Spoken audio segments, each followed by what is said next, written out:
So here we are again, back on this godforsaken game, and you know why we're back here today. You know exactly why we're back here today. We are trying to get the Love Rocket from the freaking Crown Chemical Company freaking dungeon. My goodness, guys. I have been playing this game for 5 years now, and every single one of those years, I have been trying for this mount every day that I can while the event is live, and still, no luck whatsoever. This is going to be the second video I've done trying to get the mount here on this dungeon, and I know how low the drop rate is. I know how low my chances actually are, but you would think over the course of the 5 years that I've been playing this game, going through this dungeon as many times as I can every day during the event, that eventually I would get lucky, right? Eventually the mount would drop. Now keep in mind, like during the first couple of years, maybe I only went through every day on 1 or 2 characters, maybe something like that. But over the past like 3 or 4 years, something like that, I have been going through every single day on like 10 different characters or something absurd like that. It's been nuts. And yet we still have absolutely no luck. I hate it. I hate it, yet I love it. Here's the thing. I know how this works, right? Because I've farmed many different mounts in my time here in this game. Like Ashes of Alar, that was actually a very easy mount to get, which is kind of funny. I know there are some people out there who have been hunting down that mount for years and just never really got lucky. But for me personally, I got it on my second ever attempt at that dungeon, or raid technically. And it didn't really matter to me because I was there actually for transmog and the mount just so happened to drop and I ended up getting it. But let's go ahead and be disappointed. Yep, there it is. More love tokens. So I got the Ashes of Alar pretty easily, right? Let's just go over here to the mounts and it's actually right there, right? Got that pretty easily. When it comes to the Headless Horseman mount, where is that? I ended up getting that during, I want to say it was my first year. It took a lot of attempts, but I got during my first year, right? But then you look at Invincible. This is a mount that I have farmed, I want to say about 100 times or so, give or take. I've gone into ICC trying to get this mount, and still no luck whatsoever. I can't get the mount to drop. Well, the same is true of the big Love Rocket here. It's a mount that I have farmed several hundred times at this point, and still I have not got it to drop. It's actually pretty nuts if you think about how low the drop rate is. And I know how it's going to work, right? I know how it's going to work. When you want a mount, when you want something that is super unobtainable, it occupies all your thoughts. You want to get that particular thing. You want to keep trying to work towards that thing. But the moment you get it, you don't care anymore. I know that's how it's going to work. I will eventually get this mount. Mark my words. It will eventually happen.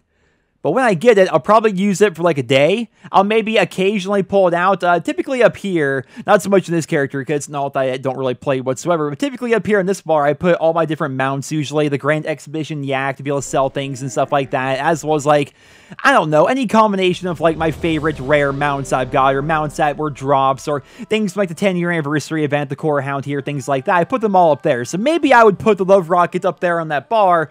That's pretty much it. Then eventually a new mount of some sort will come out, whether it's a pre-order bonus for like an expansion, or whether it's a mount that drops off a rare out in the world, or a raid boss mount, or an achievement mount, or something like that. And then eventually I'll forget about it, but that doesn't stop me. I want the mount now. I want to get it.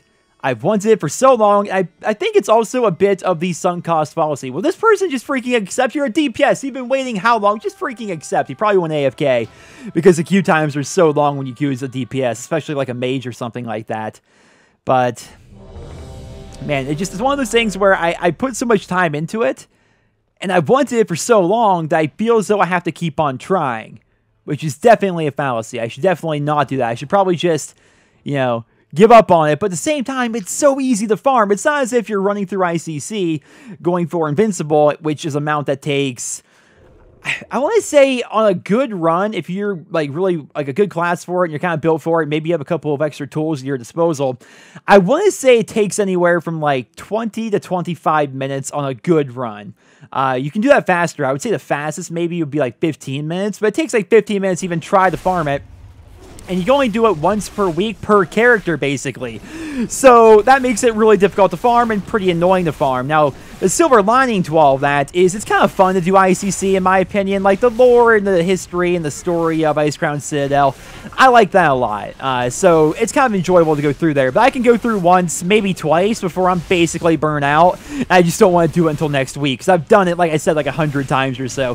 Whereas when it comes to this dungeon, like, what we're seeing right now is actually I would say one of the longer runs at it. And it's probably because, again, I'm on alt character. I'm not able to do really any damage whatsoever, nor do I really even know how to play a Feral Druid. I'm basically pressing buttons at this point. But I don't know. It's fun to farm, and that's what I kind of like about World of Warcraft. There's so much history to the game. You have an old dungeon like this has been in the game for, 14 years or something like that, maybe even longer. And then they add little events like this, and the event itself has been going on for ages. Look at that. It's actually an upgrade, but you look at that.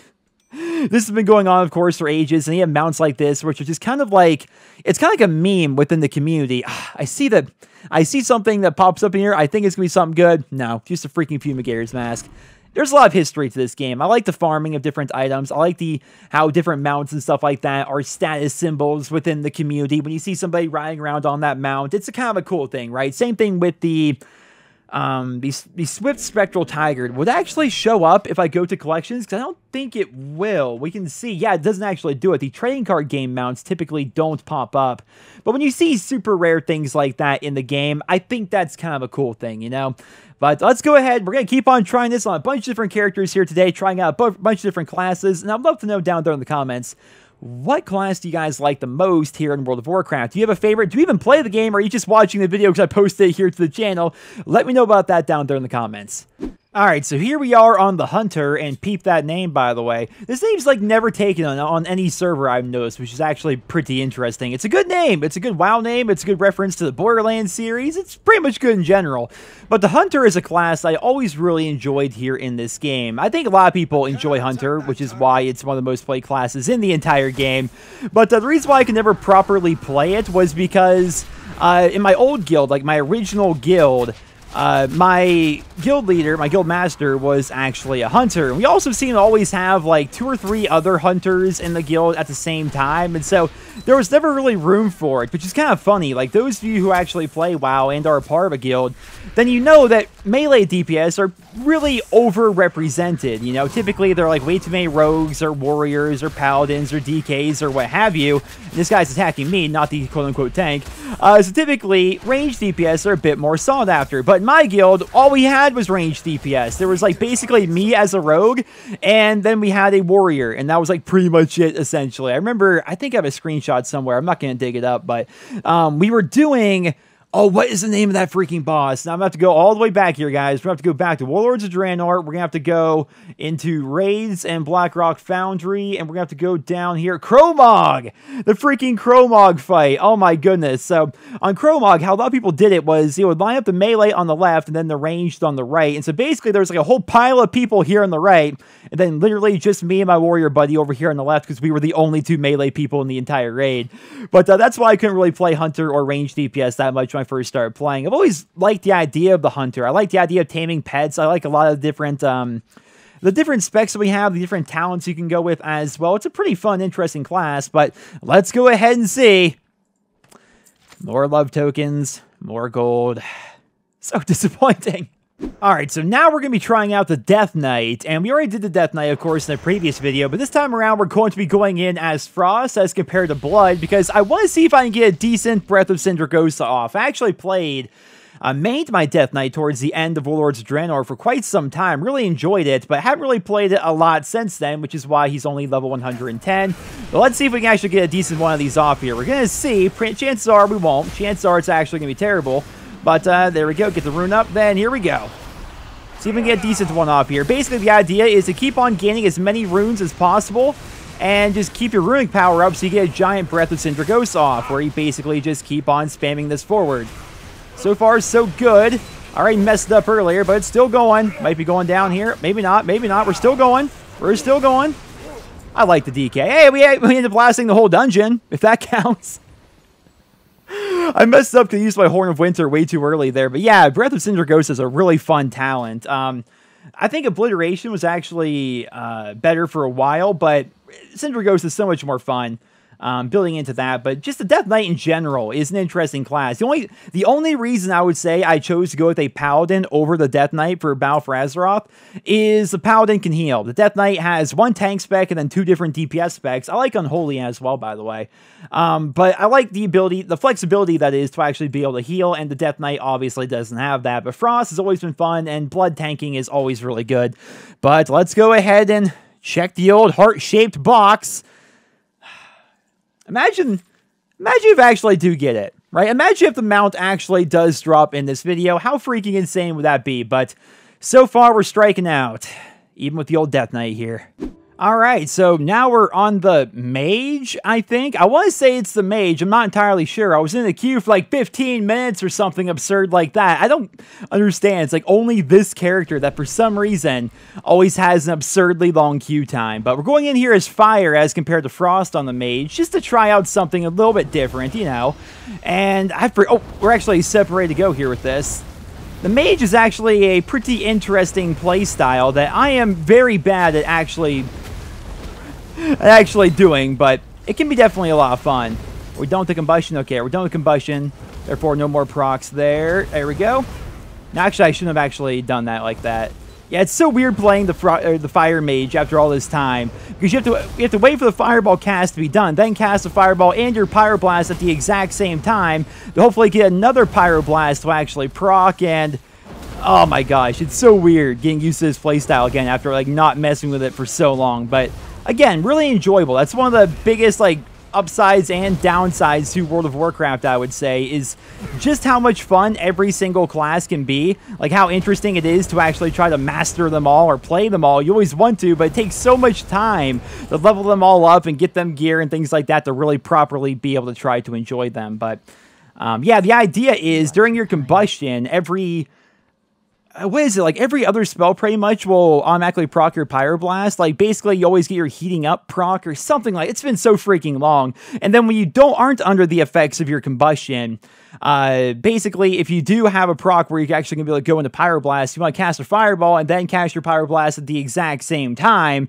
so it may proc another Pyroblast instantly or something to that effect. I sound like an idiot right now. It's been so long I don't even remember how to play a Fire Mage at all.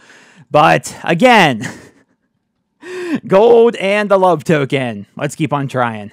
Next up, we have the Demon Hunter, which is obviously a very popular class here in this game. They start off at, I believe, level 90, something like that. So it's actually pretty easy to level them up and kind of get them ready to go for newer content here. But I never really played a whole lot of the Demon Hunter. I always thought it was an interesting class, especially because of Metamorphosis. Like, that pretty much, in general, made me want to play. So you go big demon form here, pretty much.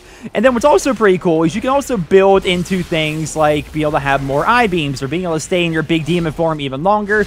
But aside from that, it pretty much plays, at least in my very uneducated opinion, a lot like an old combat rogue, kind of, or just like a rogue in general. Like, it's kind of, I don't know, it's a builder spender class, essentially.